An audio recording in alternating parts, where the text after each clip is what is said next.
ज्ञानञ्जनशलाकया चक्षुरुन्मिलितं येन तस्मै श्रीगुरवे नमः। गुरवे गौरचन्द्राय राधिकायै तदालये कृष्णाय कृष्णभक्ताय तद्भक्ताय नमो नमः। वाञ्छाकल्पतरुभ्यश्च कृपा सिन्धुभ्यैव च पतितानां पावनेभ्यो वैष्णवेभ्यो नमो नमः। संसार दुख जलदस्य पतितस्य काम क्रोधादिनक्रमकगौरीकृतस्य दुर्वासनस्य निगृतस्य निराशयस्य चैतन्यचन्द्रमम देहि पदावलम्बम्। राधाचिन्तनिवेशिनं यस्य कान्तिविलोपिता श्रीकृष्णचरणं वन्दे राधालिङ्गितं विग्रहम्। भक्त्या विहीनाय अपराधलक्षै क्षिप्तस्य कामादितरङ्गमध्ये कृपामयी तं शरणं प्रपन्न वृन्दे नमस्ते चरणारविन्दम्। श्री कृष्ण चैतन्य प्रभु नित्यानंद श्री अद्वैत गदाधर शिवासादि गौर भक्तवृंद। सब बोलो हरे कृष्णा कृष्ण कृष्ण हरे हरे, हरे राम राम राम हरे हरे। हरि बोल। श्री वेणु गीत श्लोक संख्या 14। प्रायो बताम्ब विहगा मुन्यो वने अस्मिन् कृष्णे क्षितं तदुदितं कलवेनु गीतम्। आरुह ये द्रुमभुजान् रुचि प्रवालान् शृण्वन्ति मिलित दृशो विगतना वाचः। इस श्लोक के अर्थ में आज हम सुनेंगे। ब्रज गोपियां आपस में परस्पर बात करते हुए कह रही है, अरे मैयारी। ये एक कहने का, एक बात करने का एक स्टाइल है। जैसे अरे मैयारी, बड़े एक्साइटेड होकर किसी बात को यदि कहा जाए तो इस प्रकार से कहा जाता है। कह रहे गाय और बछड़े तो हमारे घर के हैं। यदि आपको स्मरण हो, इससे पहले हम लोग जो श्लोक सुन रहे थे उसमें गैया और बछड़ों की महिमा को श्रवण कर रहे थे। अब गोपियां कह रही हैं वो गाय और बछड़े तो हमारे घर के ही हैं, उनकी बात क्या करनी है। परंतु जरा ये वृंदावन के पक्षियों को तो देखो, उन्हें तो पक्षी कहना ही भूल है। अब पक्षियों पर आ गई। ठीक है, एक एक को ध्यान में रख रही है। गैया बछड़ों को भूलकर अब कह रहे हैं पक्षी तो को देखो। अरे इनको तो पक्षी कहना ही गलती है, भूल है, पक्षी मत कहो। सच कहूं तो सखी, उनमें से अधिकांश बड़े बड़े आत्माराम ऋषि मुनि ही हैं। ये पक्षी नहीं है, ये आत्माराम ऋषि है।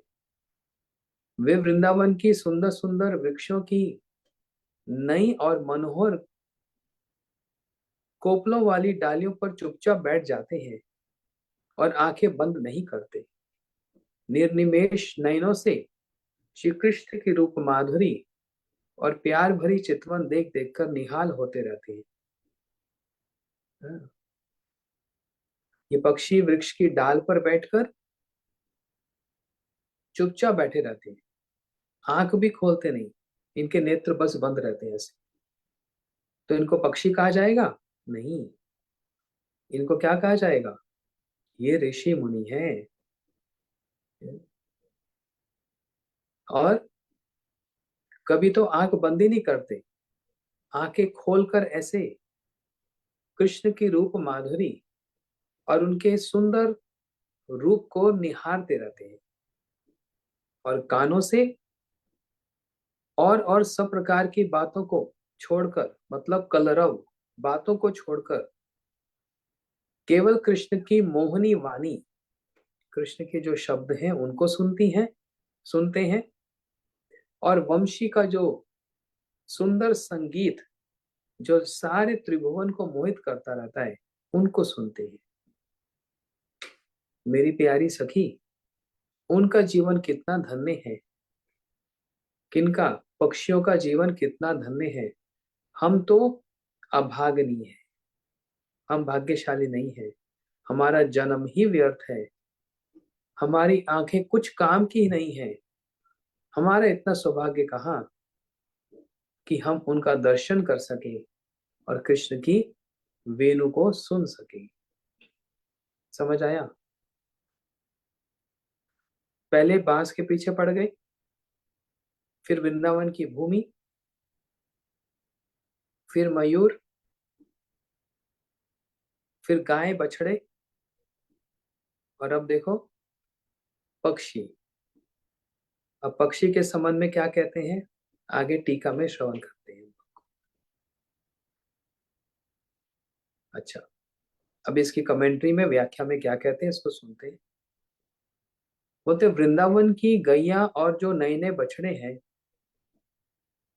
बछड़ों के वेणुनाद श्रवण से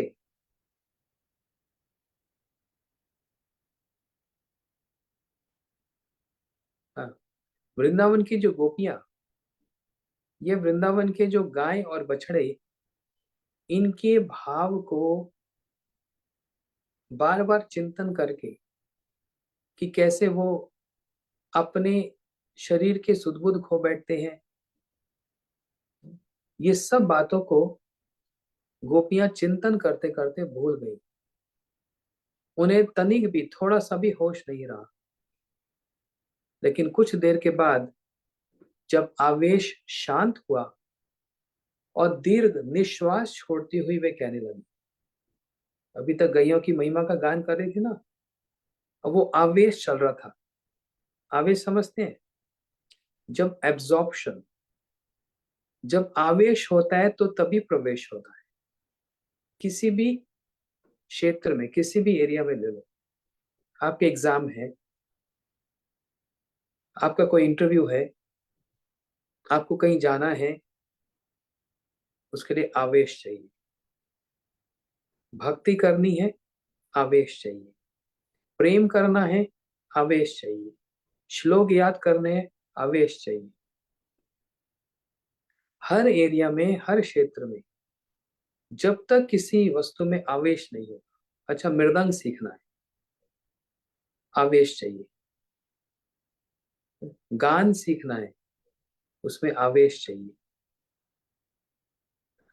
जब तक आवेश नहीं होगा ना, तब तक उसमें प्रवेश नहीं हो सकता। हाँ, हम श्लोक याद कर लेंगे, भजन सोच लेंगे, गा लेंगे कभी, ऐसे तो कभी नहीं होगा।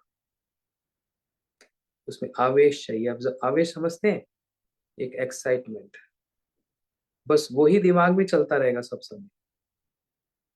किसी को हरि नाम करने में आवेश होता है ना, और बार बार बार बार। अच्छा, आवेश का एक और गुण भी बतला दूं। आवेश का एक गुण ये होता है कि जितना उसमें प्रवेश होता है उतना अभाव लगता है। मान लो मैंने 1 घंटा श्लोक याद किया, मान लो 2 श्लोक याद कर लिए। अब वो 2 श्लोक ठीक से याद हुए कि नहीं हुए, बार बार बार बार बार बार उसको दोहराना, रिपीट करना, इसको बोलते हैं आवेश। दिन रात वही आवेश चल रहा है, और तभी फिर उस श्लोक में प्रवेश होगा। मृदंग सीखना है, कीर्तन करना है, आवेश चाहिए, तभी फिर उसमें प्रवेश होगा। बिना आवेश के कुछ नहीं होगा। हरि नाम में भी किसी किसी का आवेश होता है, मैं हरि नाम ही करूंगा या करूंगी, और जब नाम नहीं हो पाता तो तड़पता है, क्योंकि आवेश है। तो आ, संसार का कोई भी एरिया ले लो या फिर अध्यात्म का कोई एरिया ले लो, दोनों में एक आवेश चाहिए। गोपियों का आवेश किसमें है? भावावेश। इसलिए थोड़ी देर के लिए वो गाय और बछड़ों वाला आवेश अभी शांत हुआ, ऐसी ऐसी लंबी लंबी सांस लेने लगी, और फिर कुछ कह रही है।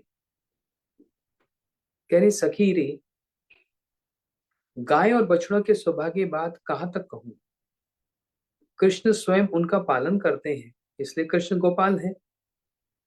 अपने कोमल हाथों से उनके अंगों को मार्जन करते हैं, मतलब साफ करते हैं। और हरे हरे कोमल जो घास तृण है उनको खिलाते हैं। उनके गले में बाहें डालकर बड़े प्यार से उनको सहलाते हैं। न जाने कितना प्यार और दुलार करते हैं, इसलिए वे भी कृष्ण को प्यार करेंगे ही। किंतु मैयारी, वृंदावन के पक्षियों का व्यवहार और उनका आचरण देखने से बड़ी हैरानी होती है। क्या कहा यहाँ पर? कृष्ण यदि गैयों को प्रेम करेंगे तो गैया भी तो कृष्ण को प्रेम ही करेंगी। ये तो नेचुरल है, स्पॉन्टेनियस है। लेकिन अब ये पक्षियों को तो देखो, ये कैसे है। मैं तो हैरान हूं देखकर। क्यों हैरान है, अब बता रहे हैं आगे। गोपियां जिस समय प्रेम में विभोर होकर, अपने शरीर और अपने घर की सुध-बुध खोकर कृष्ण के वेणु के इस माधुर्य और उसके संबंध में वार्तालाप कर रही थी, उसी समय मात्र संबोधन योग्य कोई प्रौढ़ा गोपी उपस्थित नहीं थी। पहले सुन लो, फिर समझाता हूं। वहां तो केवल समजातीय भाव संपन्न किशोरी सखियां ही उपस्थित थी। फिर भी यहाँ उनके द्वारा मैयारी संबोधन का तात्पर्य ये है कि जब महिलाएं किस विषय में परस्पर वार्तालाप करती हैं, तब हठात किस प्रकार के भय, विस्मय या आश्चर्यजनक प्रसंग के उपस्थित होने पर मैयारी कह देती हैं। जैसे कभी हाँ हम मैयारी, ये सब कहा जाता है। ये महिलाओं का चिरंतर स्वभाव है। इसलिए वे सब समय बिना कारण ही मैयारी नहीं कहती। अब इसको समझो, यहाँ पर क्या समझा रहे हैं। श्लोक के अर्थ में बताया, गोपी आपस में बात करती हुई कह रही है, अरे मैयारी, गैया तो अपने घर की है, इनको क्या बोलना। पक्षियों को देखो, पक्षियों को देखकर हैरानी हो जाती है। अब यहाँ पर प्रश्न उठा, क्या वहां पर कोई वृद्ध महिला, कोई कोई बड़ी उम्र वाली कोई माता वहां पर उपस्थित थी क्या, जब ये सखियां आपस में कृष्ण की बात कर रही हैं?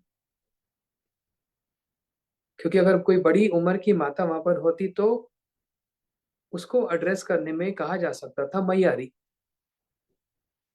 है ना। लेकिन वहां तो ऐसी कोई बड़ी माता नहीं है। सब एक आयु की ही सारी सखियां हैं। और एक सखी दूसरी सखी को मैया कहता है कभी? कभी नहीं कहते। हमारे वृंदावन में जो गौड़िया सिद्धांत है या वृंदावन का जो भाव है, उसमें कभी मैया नहीं कहा जाता। जैसे कहते हैं गंगा, गंगा माता की जय, जमुना मैया की जय, तुलसी मैया की जय, नहीं। हम लोग मैया नहीं बोलते। हम लोग गंगा महारानी, जमुना महारानी, तुलसी महारानी, इस तरह से संबोधन करते हैं। क्यों? इसको समझो।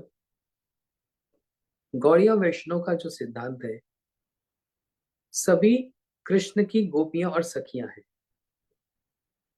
और कृष्ण की आराधना किस भाव से होती है? माधुर्य भाव से होती है। बहुत ध्यान से समझना है। हमारी जो पद्धति है, जो प्रोसेस है राधा कृष्ण की उपासना का, वो कैसा है? राधा रानी नित्य किशोरी और कृष्ण नित्य किशोर है। और सभी क्या है उनकी गोपियां? तो दास्य, सखे, वात्सल्य और मधुर। इसमें गौड़िया वैष्णव का जो आराध्य है वो कृष्ण मधुर रस में, माधुर्य रस में उनकी उपासना का पद्धति बताई, जिसमें कृष्ण नित्य किशोर, राधा जी नित्य किशोरी। इसलिए उस ब्रज भाव में कहीं पर मैया शब्द व्यवहार नहीं होता। हाँ, यशोदा मैया के लिए मैया कहा जाएगा, है ना। ये थोड़ा यशोदा मैया को नहीं कहा जाएगा, रोहिणी मैया कहा जाएगा। लेकिन तुलसी जी को, वृंदा जी को, जमुना जी को, गंगा जी को मैया नहीं कहा जाता। वहां पर थोड़ा सा अब सिद्धांत हो जाता है। वहां पर सखी कह के संबोधन किया जाता है, सखी कह के संबोधन। जब कभी किसी जन्म में, मैं नहीं बोल रहा अभी अगले जन्म में या 10 जन्म में, मान लो 100 जन्म के बाद कभी हमारा राधा कृष्ण के लीला में गोलोक में प्रवेश कभी होगा, कभी 100-200 जन्म के बाद, है ना। अभी बहुत दूर है, इतना जल्दी नहीं है, ठीक है ना। अभी गोपाल मंत्र ठीक से जप नहीं होता है। तो कभी जब होगा तो हमारे गुरुजी भी वहां पर होंगे। गुरुजी किस रूप में सेवा कर रहे होंगे राधा कृष्ण की? सखी के रूप में। और हमको भी एक गोपी देह प्राप्त होगा, हम भी गोपी बनकर वहां पर ठाकुर जी की सेवा कर रहे होंगे, है ना। तो उस समय गुरुजी हमको कैसे बुलाएंगे और हम गुरुजी को कैसे बुलाएंगे? उस गोपी देह में सखी कहकर, वहां गुरुजी थोड़ा बोला जाएगा। रघुनाथ दास गोस्वामी रति मंजरी है, रूप गोस्वामी जी रूप मंजरी है। तो यदि रघुनाथ दास गोस्वामी जी को, रति मंजरी को रूप गोस्वामी जी से कुछ प्रार्थना करनी है तो वो सखी कहकर ही संबोधन करते हैं। सखी कहा जाता है, वहां पर माता नहीं कहा जाता। अब इस प्रसंग में गोपियों ने एक बात करते करते कि पक्षियों का क्या सौभाग्य है, उसमें उन्होंने कह दिया अरे मैयारी। मैया कह दिया, किसको मैया का? एक दूसरे को कोई मैया बोलता है? आपके फ्रेंड्स हैं, आप जो फीमेल सेक्शन जो है, आपकी फ्रेंड्स है, आप उनको मैया बोलोगे ना सखी बोलोगे? तो यहाँ पर प्रश्न उठा, गोपियों ने मैयारी क्यों कहा? वहां तो कोई ऐसी प्रौढ़ महिला नहीं है, कोई बड़ी आयु वाली नहीं है। तो यहाँ पर उन्होंने उत्तर दिया, ये महिलाओं का स्वभाव होता है, नेचर होता है। क्या नेचर होता है? जब भी उनको कोई भय लगता है या फिर कोई विस्मय, विस्मय मतलब आश्चर्य, एस्टोनिशिंग, अरे ऐसा हो गया, तो उनके मुंह से स्वाभाविक ही मैया निकलता है। मैया, या कोई बोलेगा माँ, या कोई बोलेगा मॉम इंग्लिश में, है ना। एक छोटी सी बच्ची को देखा, छोटी सी बच्ची 10 साल की, सामने कॉकरोच देख लिया और कॉकरोच देख के अपनी माँ को बोलती है मॉम। अब कॉकरोच माँ है उसकी, कॉकरोच माँ थोड़ा है। लेकिन मुंह से क्या निकल गया? भय के कारण, डर के कारण, या फिर कोई विस्मय होता है, कोई एस्टोनिशिंग, कोई आश्चर्य कोई होता है, तो मैया निकलता है। तो यहाँ पर बतला रहे हैं ये जो भाव विष्ट महिलाएं हैं, उनका ये स्वभाव ही होता है। वे सब समय बिना कारण किसी को मैया नहीं बोलती, किसी कारण नहीं। लेकिन भय के कारण, आश्चर्य के कारण, कोई प्रसंग उपस्थित हो जाता है तो मैया मुंह से निकलता है।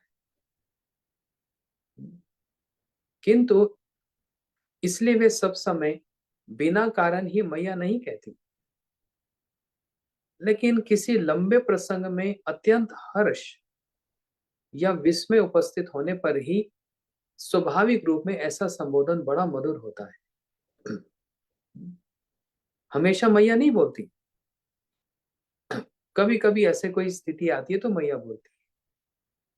अच्छा, श्रीमद् भागवत में अनेक स्थानों पर महिलाओं के, स्त्रियों के परस्पर वार्तालाप का प्रसंग वर्णन उपलब्ध है, किंतु अन्यत्र कहीं भी ऐसा संबोधन दुर्लभ है।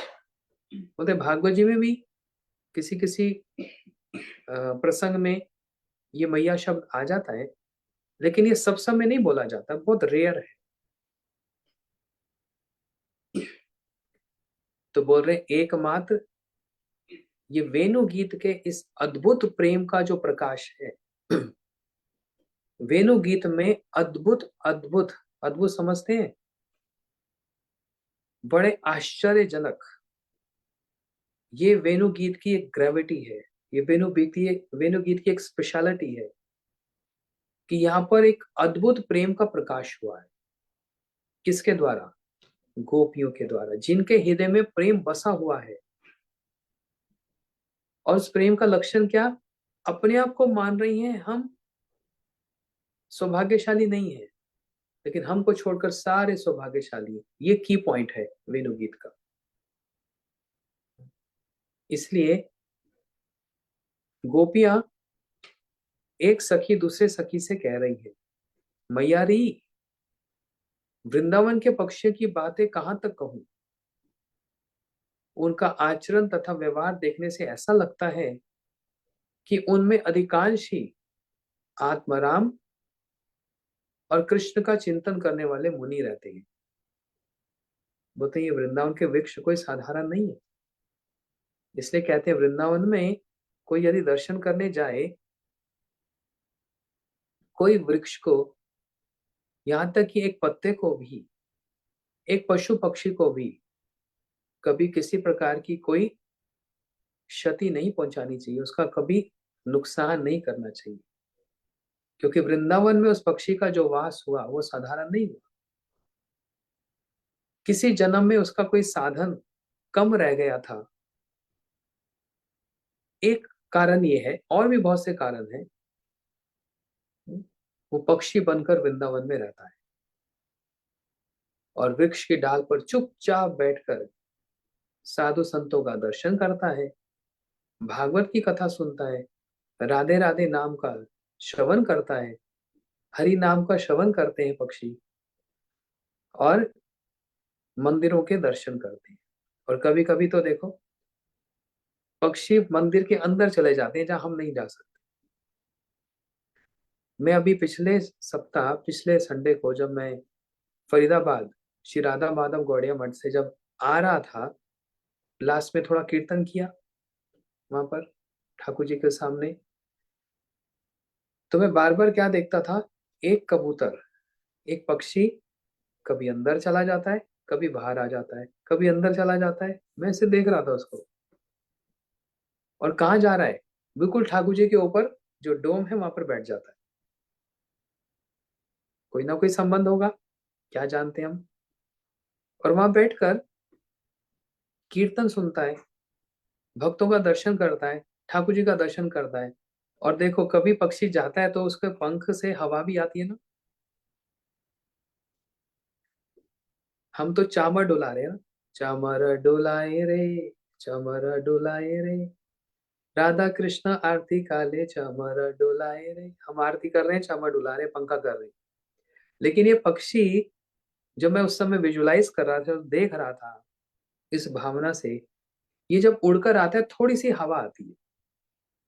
जैसे टेम्पल हॉल में अगर ड्रोन भी जब चलता है, ड्रोन, ये तो एक मशीन है, वो ड्रोन भी चलता है तो उसकी हवा आती है। और ये पक्षी फर करके जो अंदर गया और बाहर आया, महाप्रभु राधा माधव जी को थोड़ा सा हवा कर दिया इसने। तो कहीं ना कहीं इसकी सेवा बन गई ना। ये है एक सूक्ष्म दृष्टि, सटल विजन। और वैसे देखा जाए तो पक्षी है, आते जाते, क्या फर्क पड़ता है? नहीं, ये सटल विजन है। इसलिए गोपियां कह रही हैं ये पक्षी नहीं है, आत्मराम मुनि है। आत्मराम मुनि मतलब अपनी आत्मा में जो सब समय रमन करते हैं, उनको किसी की कोई आवश्यकता ही नहीं है। कभी खाया कभी नहीं खाया, कोई चिंता नहीं है। ये आत्मराम मुनि है, अपनी आत्मा में ही रमन करने वाले मुनि। अच्छा, सारे ऋषि मुनि एक समान नहीं होते। भागवत जी में बताया ना, सुखदेव गोस्वामी जी के संबंध में, आत्मरामण्यश्च मुनियो निर्गंथि अपि उक्रमे कुर्वेन्तु एतु की भक्तिम इत्थम भूतो गुणो हरि। जितने आत्माराम, अपनी आत्मा में ही रमन करने वाले, मतलब उनको किसी से कोई मतलब नहीं। वे भी जब कृष्ण की लीलाओं को सुनते हैं तो कृष्ण की ओर दौड़े दौड़े चले जाते हैं। निर्गंथि अपि उक्रमे, उरुक्रम में मतलब कृष्ण की गाथा, कृष्ण की कथा को सुनकर अपने उस आत्माराम वाले स्वभाव को भी भूल पड़ते हैं और खींचते हुए चले आते हैं। सारे पक्षियों में सबसे श्रेष्ठ कौन है? आप कह रहे हैं गरुड़ जी। गरुड़ जी कहा ना? कौन है?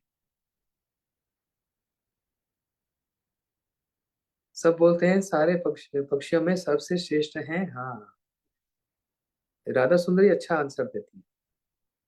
सारे पक्षियों में कोई कहता है मोर अच्छा है, कोई कहते हैं गरुड़ जी सबसे बड़े हैं, लेकिन शुकदेव, श्री शुक उवाचा,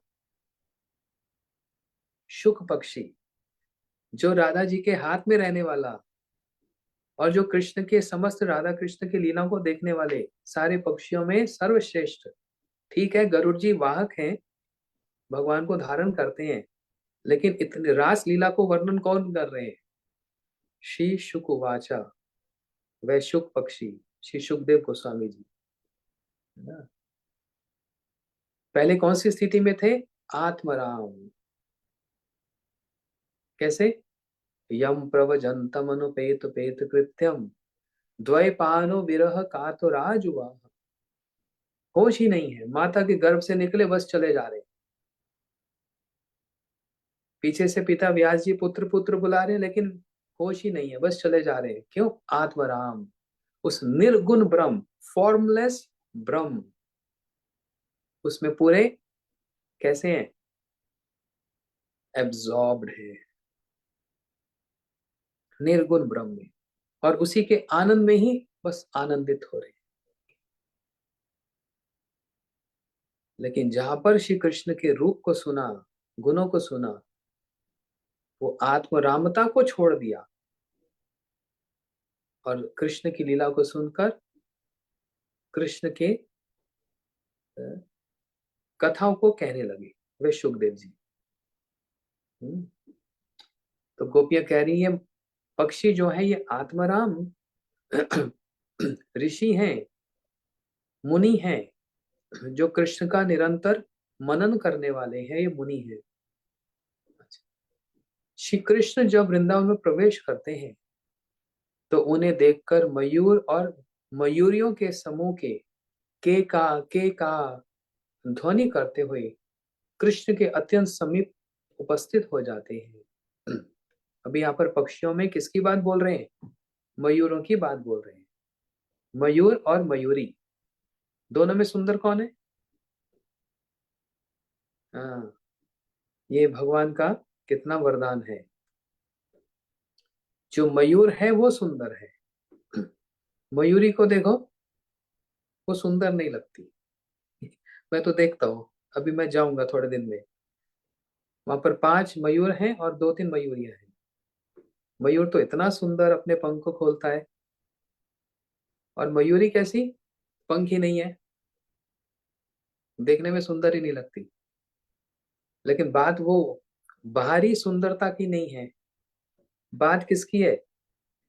हाँ, नहीं तो आप बोलेंगे ये तो पार्शियलिटी है, रेसिज्म है, ब्लैक एंड व्हाइट है, ये सब बोलेंगे। मैं उस बात को नहीं बोल रहा, बाहरी सुंदरता की बात बोल रहा हूँ। लेकिन इन पक्षियों के अंदर अंदर की सुंदरता है, कृष्ण के प्रति प्रेम है, बस यही वास्तविक सुंदरता है। समझ आया? वास्तविक सुंदरता, ये ऊपर का रूप तो बिगड़ जाएगा। कैसे बिगड़ जाएगा? 3 दिन धूप में खड़े हो जाओ, इसे लोग कभी छाता लेके जाते हैं धूप में। मैंने बोला भाई वर्षा तो नहीं हो रही, छाता में क्यों जा रहे हैं? नहीं, वो मुंह काला हो जाएगा, थोड़ा सा रंग काला हो जाएगा, घर में पड़े रहेंगे, गोरा गोरा रहेगा। ठीक है, जिसका जैसा भाव है, हमें क्या। लेकिन ये भारी सुंदरता है ना? कुछ लोग नवद्वीप गए, हे भगवान, 6 दिन नवद्वीप परिक्रमा की, वो तो टैन हो गया, पूरा पूरा रंग काला सा हो गया। छाता लेने के बाद भी जहां धूप पड़ी, हाथ हो पैर हो सब काले पड़ गए। तो बेचारे चिंता करते रह जाते हैं। प्रभु बोलता है, महाराज जी देखो मेरा हाथ काले हो गए। मैंने कहा इतनी चिंता क्यों करता है, तुम्हारे अंदर का सौंदर्य देखो कैसा है। धाम दर्शन किया, महाप्रभु की लीला स्थली का दर्शन किया, इतने वैष्णव का दर्शन किया, हरि नाम किया, संकीर्तन किया, अभिषेक देखा महाप्रभु जी का। आप अंदर के सौंदर्य को देखो ना। कृष्ण बाहरी सौंदर्य को नहीं देखते। है कोई प्रमाण, एविडेंस? कुब्जा जो 3 जगह से टेढ़ी थी ना, कृष्ण ने कुब्जा को सुंदरी बोला ना। कुब्जा तो सुंदरी नहीं थी, ऐसे टेढ़ी थी 3 जगह से, हंचपैक ऐसे एकदम कुबड़ी। ऐसा कोई सुंदर होता है? नहीं। भगवान अंदर के सौंदर्य को देखते हैं, उस भावना के सौंदर्य। यही अंतर है हम में और भगवान में। एक ही अंतर है। हम तो बाहरी सौंदर्य को देखते हैं, तू काला है, तू गोरा है, तू गोरी है, तू काली है, तेरी एक आंख ऐसी, तेरा पैर ऐसा, बहुत कुछ देखते लगते हैं, देखने लग जाते हैं। भगवान ये सब नहीं देखते। यदि श्री कृष्ण के स्वभाव को, नेचर को यदि हम पूरा का पूरा जान लें अगर, जो कि कठिन है, तो कोई रोए बिना रह नहीं सकता है ना। जैसे रामलीला को सुनकर अपने आप हृदय पिघलता है, रोना आ जाता है ना। सच में यदि कृष्ण लीला को सिद्धांत के साथ, विचार के साथ, भाव के साथ सुना जाएगा, कोई रोए बिना रह नहीं सकता। भगवान कैसे हैं? ऐसे नहीं करुणा सिंधु हैं, ऐसे नहीं दीन बंधु हैं। ये जितना कुछ भी किया जा रहा है, ये दीन बंधु का ही गुण है। ये संसार की जो रचना हुई है, ये किसके लिए हुई है? हम लोगों के लिए। ये भगवान का दीन बंधु का स्वभाव है। ये जो राम अवतार हुआ, ये नरसिंह अवतार अभी होगा, मतलब नरसिंह चतुर्दशी आएगी, ये श्री कृष्ण का ही दीन बंधु का स्वभाव है। ये जो बार बार आचार्यों को भेजते हैं, अपने गुरु जी को भेजते हैं, ये किसका परिचय है? दीन बंधु, करुणा सिंधु, दीन बंधु। ये जो भगवान यहाँ पर आकर रास किए, होली लीला की, झूलन लीला की, और फिर यहाँ से मथुरा गए और द्वारका गए, विवाह किए, ये सब कुछ किसमें आता है? करुणा सिंधु दीन बंधु। ऐसे नहीं बस हे कृष्णा करुणा सिंधु दीन बंधु, हम तो आराम से बोल देते हैं ना। बी एन ऑनेस्टली, हम लोग बस क्योंकि ये ट्रेंड है, मंगलाचरण करना है, इन्वोकेशन करना है, भगवान को प्रणाम करना है, ठीक है। लेकिन अभी हम उस पॉइंट को टच नहीं कर पा रहे कि भगवान करुणा सिंधु कैसे हैं। हम उस पॉइंट को टच नहीं कर पा रहे कि वो दीन बंधु कैसे हैं। लेकिन यही एकादशी व्रत, कामदा एकादशी, ये एकादशी देवी की, अब एकादशी मैया नहीं बोल देना, एकादशी देवी, एकादशी महारानी। एकादशी देवी की कृपा से हरि नाम करते करते, मंत्र जप करते करते, साधन करते करते, और हर चीज में कृष्ण कृपा का दर्शन करते करते, एक दिन ऐसी स्थिति आएगी जब हम समझेंगे कृष्ण दीन बंधु कैसे हैं। और जिस दिन ये समझ आएगा, आप रोए बिना नहीं रह सकते। रोना चाहते हो?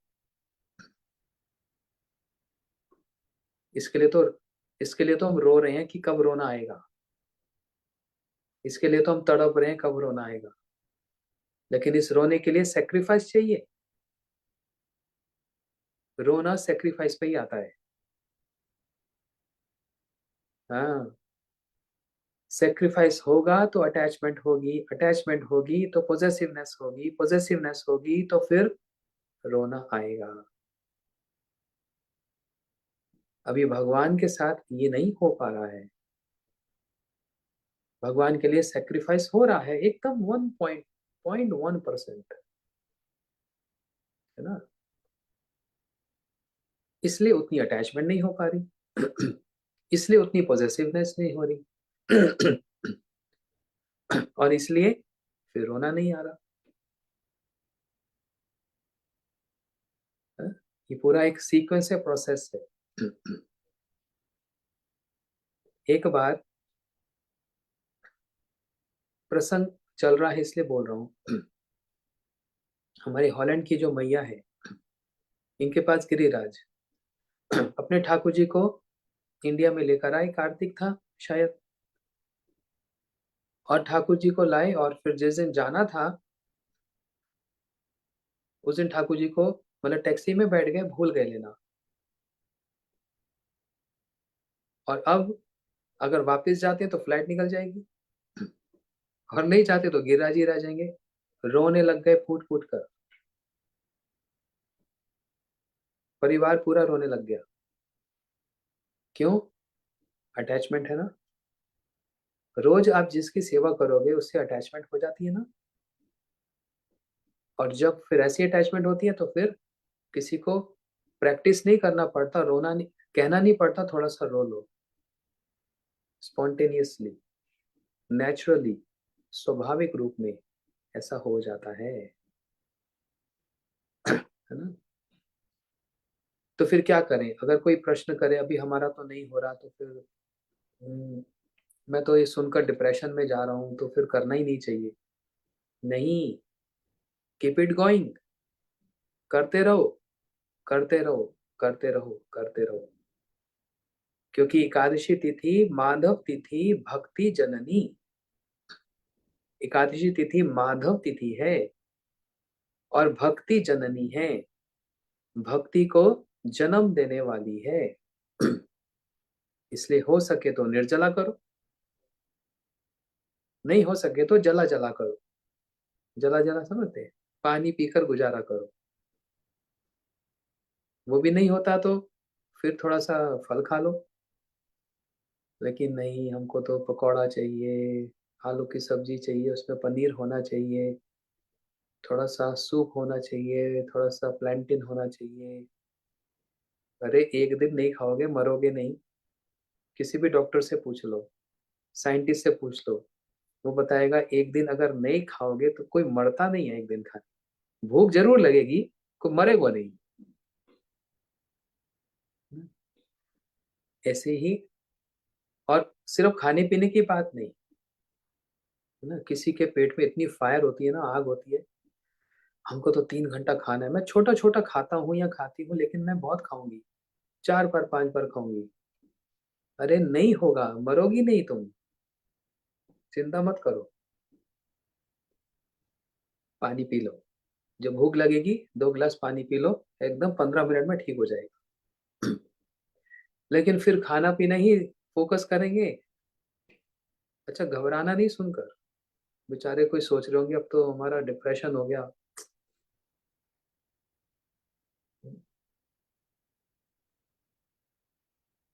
उस दिन अधिक हरि नाम करना है, ज्यादा से ज्यादा हरि नाम करना है। उस दिन भागवत जी का एक पेज पढ़ लो या फिर एक पूरा चैप्टर पढ़ लो। बहुत कुछ किया जा सकता है अकॉर्डिंग टू टाइम फ्रेम, जिसका जितना समय है उसके अनुसार। इसका मतलब हमने एक एक एक्स्ट्रा सम्मान दिया, किसको? एकादशी को। अच्छा, ये भी मैंने पूरे वर्ल्ड में घरों घरों में जाता हूँ, सबको सिखाता हूँ।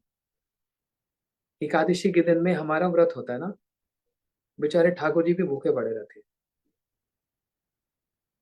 मैंने तो दिन में व्रत लिया, एक बार ही खाऊंगा शाम को, सारा दिन बेचारे भगवान भी भूखे पड़े। तो कहेंगे भैया इससे अच्छा तुम 3 बार खा ले, कम से कम मेरे को तो मिलेगा खाने। ठाकुर जी को उपवास करा देंगे। नहीं, उस दिन कुछ एक्स्ट्रा करना है, ठाकुर जी के लिए चावल बनाना है, पूरी बनाना है, हलवा बनाना है, जो भी कुछ बना सकते हैं, उनको अन्न का भोग लगाना है। हमको नहीं खाना है, लेकिन उनको भोग जरूर लगाना है, उनकी प्रसन्नता के लिए हमने ये किया है। देखो ये तो एक बहाना हो गया ना। रोज हम जो भी कुछ खाते हैं अपनी प्रसन्नता के लिए खाते हैं ना। आज मेरे को पालक पनीर खाने की इच्छा है, चलो आज वही बनाते हैं, फिर ठाकुर जी को भोग लग जाएगा। लेकिन एकादशी के दिन में तो स्वयं तो खाना नहीं। कितना अच्छा बहाना है ना, एक बहाना ही है भगवान की सेवा करने का। आज ठाकुर जी के लिए कुछ चावल पनीर कुछ अच्छे से बनाओ, क्योंकि मेरे को तो खाना नहीं। अब जो बनाया गया किसके लिए बनाया गया? ठाकुर जी के लिए, एक्सक्लूसिवली ठाकुर जी के लिए बनाया गया। इसी भावना को भगवान स्वीकार कर लेंगे, अंगीकार करेंगे। आज तुमने मेरे लिए बनाया, रोज अपने लिए बनाते हो, आज तुमने मेरे लिए बनाया। समझ रहे हैं? इस प्रकार से फिर होती है धीरे धीरे अटैचमेंट। और फिर होती है एक दशा, जब सच में हरि नाम करते हुए, कथा कहते हुए, भगवान की सेवा करते हुए ये जान पाएंगे कि हे कृष्ण करुणा सिंधु दीन बंधु, आप कैसे हो, कैसे आप दीन बंधु हो और मुझ पर कैसे कृपा की है, ये बात है। चलो, श्री कृष्ण बाहरी रूप को देखते नहीं, अंदर की भावना को देखते हैं। ये उनका स्वभाव है। नहीं तो शबरी के बेर भी खा लेते हैं, विदुर जी के आकर केले का छिलका भी खा लेते हैं। कुबड़ी कुब्जा के साथ प्रेम भी कर लेते हैं, है ना। ये सारे बहुत सारे एग्जाम्पल्स हैं हमारे सामने। फिर मयूर और मयूरियों का जो समूह है, कभी मयूर को बोलते हुए देखा? कैसे बोलते हैं? के का ऐसे बोलते हैं। मयूर इस प्रकार से के का करते हुए कृष्ण के निकट उपस्थित हो जाते हैं। अपने रंग बिरंगे पंखों को फैलाकर बड़े प्रेम के साथ नृत्य करने लगते हैं। और उस समय शुक और सारी, पीक और पपीहा, ये जितने पक्षी भी ये परमानंद में मग्न होकर गान करने लगते हैं। मयूर तो नृत्य कर रहे हैं, सारे पक्षी गान करते हैं। ये कौन देख रहा है? वृंदावन की गोपियां देख रही हैं। ये ब्रज गोपियां इन पक्षियों को देखकर उनके अंदर उद्दीपन हो रहा है, स्टिमुलेशन हो रहा है कि ये कृष्ण के लिए गान कर रहे हैं। कृष्ण दर्शन से भाव में विभोर होकर इनके नित्य गीत आदि को देखकर ऐसा लगता है कि ये साधारण मुनि नहीं बल्कि भक्त श्रेष्ठ है। क्योंकि भक्तों को छोड़कर और जितने प्रकार के ऋषि योगी तपस्वी सन्यासी ध्यानी और मुनि, जितने साधक सिद्ध हैं, वे सब नित्य और गीत से विमुख होते हैं। कितनी सुंदर बात कही। देखो, दो बात कहना चाहता हूं। ये सब वेणु गीत सुनकर हमको लाभ क्या हो रहा है बताओ तो? हाँ, एक ग्रंथ हम अच्छे से समझ लिए, पढ़ लिए, ये तो लाभ होगा ही होगा। लेकिन कुछ भावना की डेवलपमेंट हो रही है कि नहीं? कुछ भाव डेवलप हो रहे हैं कि नहीं? यही हमारा विजन और भाव रहेगा जब हम वृंदावन और नवद्वीप में जाएंगे। इसी आंखों से, उस भाव से हम ये सब देखेंगे, गैया को देखेंगे, बछड़ों को देखेंगे, जबकि वो सच नहीं होगा। कैसे समझाऊं एग्जाम्पल से? हम वृंदावन में जाते हैं, गैयों को देखते हैं, उनकी आंखों के आगे से पानी निकल रहा होता है, आंसू। ये एक नेचुरल होता है, गाय की आंखों से पानी निकलता रहता है। ये तो एक नेचुरल सिचुएशन है। लेकिन हम अपनी भाव से क्या देखेंगे? हाँ, ये गैया कृष्ण विरह में कैसे रो रही है, इसको बोलते हैं भाव नेत्र। कहीं ये गैया छूट गई होगी कन्हैया से, या इस गैया को कम प्यार मिला होगा, इसलिए गैया रो रही है। हमने अपने ही नेत्रों को उस भावना से, उस भाव से उसको परसीव किया, उसको समझा। तो फिर देखो, वृंदावन का हर जो सिचुएशंस होंगी आसपास, वो कृष्ण भावनामृत, कृष्ण कॉन्शियसनेस रहेगी। नहीं तो वृंदावन जाकर पता है क्या बोलेंगे, कितना गंदा है, ये कचरा पड़ा हुआ है, गार्बेज है, सुअर है, कुत्ता है, बंदर है, गधा है, सारे पशु पक्षी वहीं मिलेंगे आपको। नहीं तो फिर इस आंखों से ये दर्शन होगा,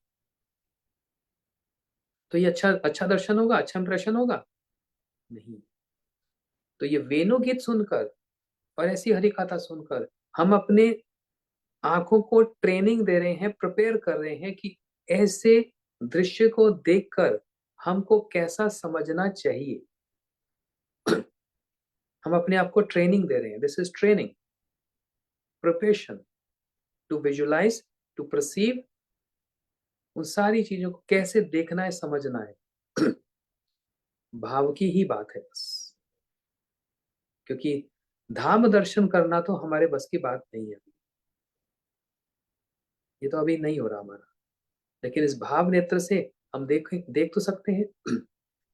तो गोपियां कह रही हैं, ये मयूर और मयूरी दोनों जब नृत्य करते हैं तो शुक सारी और जितने पक्षी ये गाने लग जाते हैं, इसलिए ये पक्षी ऋषि मुनि हो ही नहीं सकते। अब देखो गोपियां क्या कह रही है, ऋषि मुनि नहीं हो सकते, क्योंकि ऋषि मुनि जितने ध्यान करने वाले, मेडिटेट करने वाले, मेडिटेशन, ध्यानी उसको बोलते हैं, ध्यानी, तपस्वी, कुछ खाऊंगा ही नहीं पीऊंगा, ठाकुर जी का सामने प्रसाद आ गया, नहीं नहीं वो भी नहीं लूंगा, तपस्वी, पानी में खड़ा रहूंगा हाथ ऊपर करके, ये ध्यानी, ये तपस्वी, ये ज्ञानी, ये मुनि, ये ऋषि, इनको नित्य और कीर्तन से बड़ी चिढ़ है। इनको नित्य कीर्तन पसंद नहीं है। क्या ये भगवान के आगे नाचते रहते हो तुम लोग, ध्यान में बैठो। नित्य कीर्तन किसको प्रिय है? भक्तों को। ये भक्तों को, कहीं मृदंग बजता है, करताल बजती है, पैर अपने आप हिलने लग जाते हैं। मैंने एक सच्ची घटना बताता हूँ। ईयर 1991 या 92 की बात है। दिल्ली में इस्कॉन में जब हम लोग स्टूडेंट्स जब हम जाते थे, एक भक्त था, दो भाई थे। एक भक्त था, उसका नाम शायद सुबल था, अच्छा हरि नाम करता था, बेचारा बहुत सेवा करता था, उसको पैरालाइज हो गया। अब वो व्हील चेयर पर आता, और हम उसके बड़े क्लोज फ्रेंड्स थे। जब संडे को मंदिर में आता तो उसके बड़ा भाई व्हील चेयर पर उसको लेकर आता, हम उसको बोलते सुबल जी कैसे हो, सुबल प्रभु कैसे हो। तो पैरालाइज जब होता है तो मुंह ऐसा हो जाता है टेढ़ा, हाथ पैर एकदम ऐसे, मूवमेंट नहीं होता ना। तो हम जानबूझकर उसके आगे ताली बजाते थे, सुबह, ऐसे करते थे। लेकिन जब देखो, एस्टोनिशिंग, कितने आश्चर्य की बात है, जब अंदर मंदिर के अंदर उस व्हील चेयर को लेके आते थे और आरती कीर्तन होता था ना, हम उसके हाथ के मूवमेंट्स देखते थे।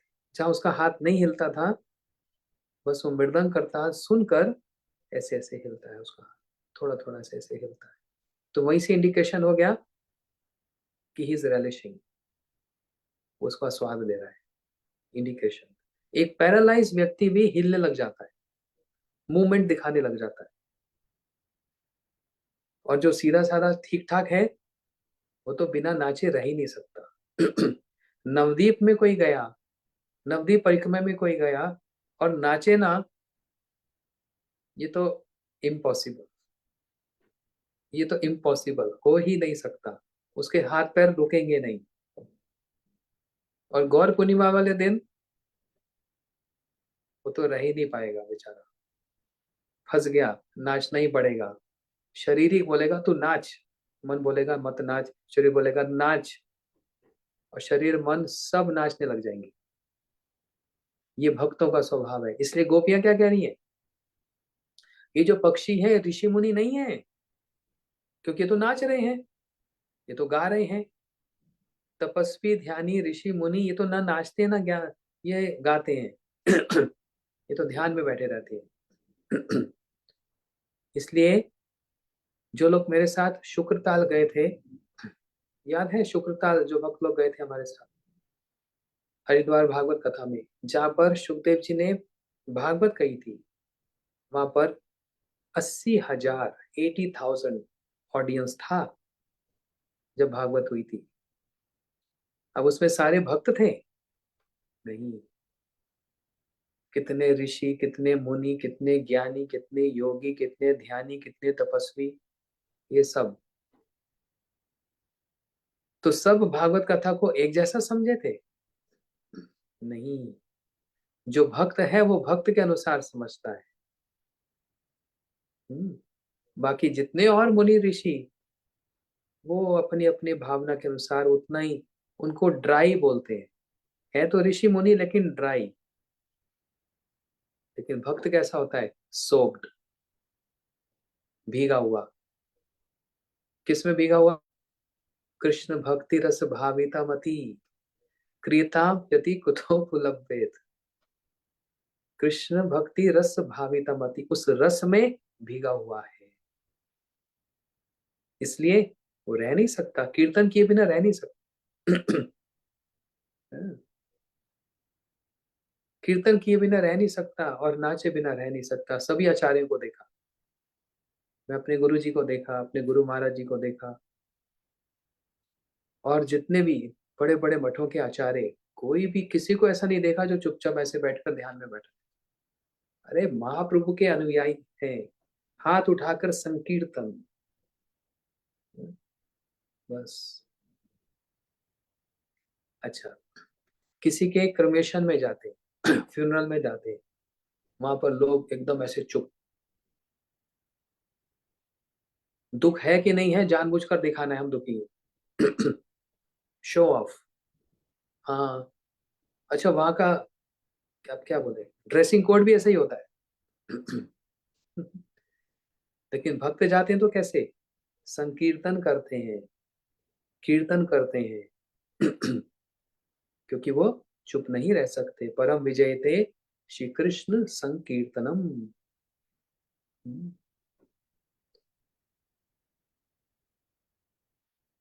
इसलिए गोपियां कह रही हैं, ये तो भक्त हैं, ये ऋषि मुनि योगी नहीं है।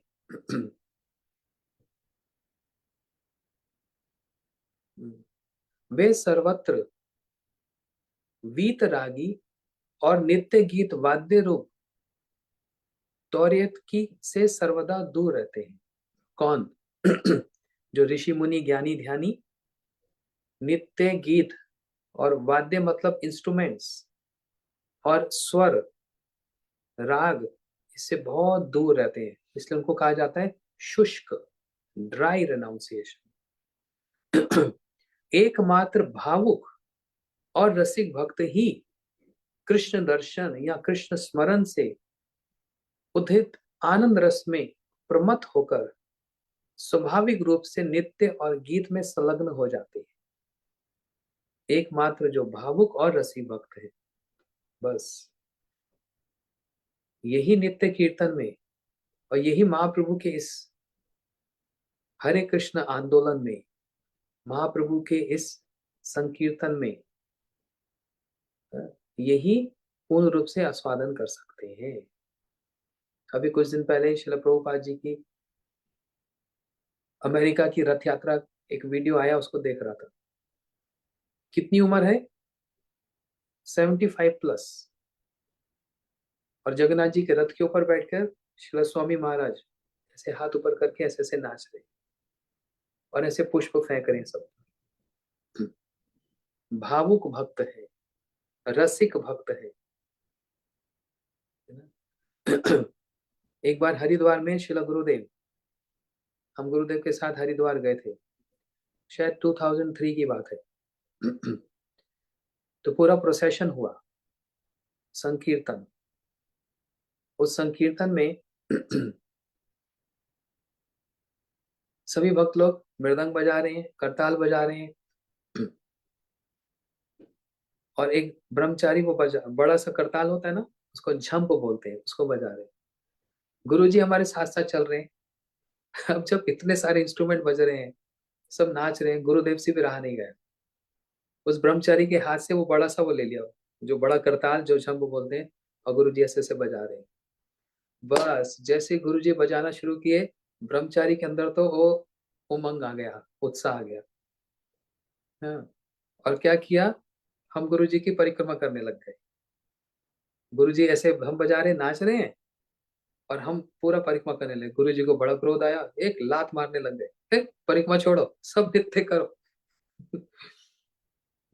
रह नहीं सकता कोई। श्री भक्ति वल्लभ तीर्थ गोस्वामी महाराज जी को देखा, क्या संकीर्तन करते थे, ऐसे हाथ में दंड लेकर हाथ ऊपर करके,